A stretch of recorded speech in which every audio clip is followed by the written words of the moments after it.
विगत दिनों दलितों के बीच खासा लोकप्रिय नेता रामविलास पासवान का निधन हो गया। हालांकि वे बीमार थे और बिहार चुनाव को लेकर ज्यादा सक्रियता भी नहीं दिखा रहे थे, फिर भी अपने बेटे चिराग पासवान के लिए वे ढाल बनकर खड़े थे और समय समय पर चिराग को महत्वपूर्ण राजनीतिक सलाह देते रहते थे। उनके जाने से चिराग ने न सिर्फ अपना पिता खोया है, बल्कि अपनी राजनीतिक परीक्षा से पहले अपना राजनीतिक गुरु भी खो दिया है। चिराग पर अब खुद को साबित करने का दबाव काफी बढ़ गया है। रामविलास पासवान कई विरोधाभासों के बावजूद अपने राजनीतिक लक्ष्य हासिल कर लेते थे। आने वाला विधानसभा चुनाव चिराग के लिए राजनीति की अग्नि परीक्षा है और देखना है कि बिना राजनीतिक गुरु के वह इस परीक्षा में किस हद तक सफल होते हैं। नमस्कार, मैं सुबोध कुमार। जब रामविलास पासवान जिंदा थे, तभी हाल ही में चिराग ने कहा था कि मैं पापा का अंश हूं, इसलिए मुझे पता है कि कैसे विपरीत परिस्थितियों में सफल होते हैं। अब उन्हें अपनी इस कथनी को करनी में बदलकर दिखाना होगा। चिराग पासवान ने नीतीश कुमार के खिलाफ बिगुल फूंक दिया है। उनकी पार्टी लोजपा ने बिहार में एनडीए से नाता तोड़ लिया है। लोजपा को भाजपा से कोई आपत्ति नहीं है, लेकिन वह नीतीश कुमार को अब और बर्दाश्त नहीं करना चाहती है। लोजपा की लड़ाई राजद या अन्य दलों से कहीं ज्यादा अब नीतीश के जदयू से है। इसी रणनीति के तहत लोजपा ने जदयू के खिलाफ तो उम्मीदवार उतारे हैं, जबकि भाजपा के खिलाफ वह अपने उम्मीदवार नहीं उतार रही है। अभी तक घोषित 42 उम्मीदवारों में से लोजपा ने जदयू के खिलाफ 35 उम्मीदवार उतारे हैं। हालांकि भाजपा साफ कह चुकी है कि वह जदयू के साथ है।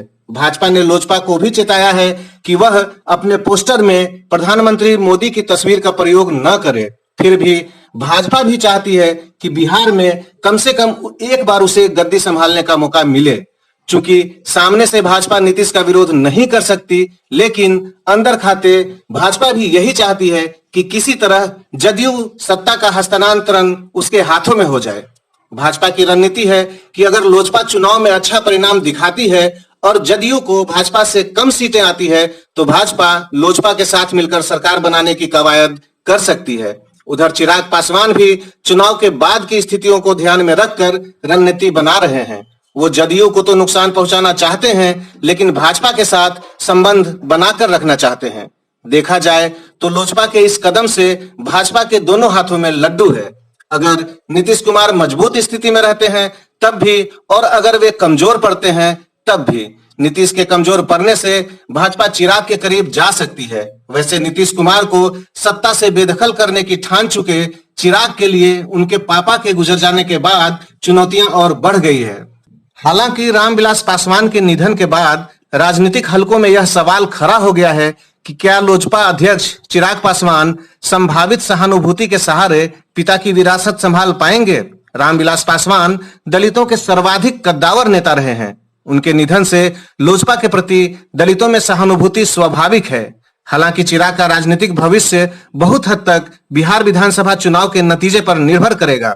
चुनाव में पार्टी का बेहतर प्रदर्शन न सिर्फ चिराग के सियासी कद को नई ऊंचाइयां देगा, बल्कि पासवान के विरासत पर उनके नाम की मुहर भी लग जाएगी। इसके विपरीत अगर पार्टी का प्रदर्शन बेहतर नहीं रहा, तो चिराग के लिए मुसीबतों का दौर शुरू होगा।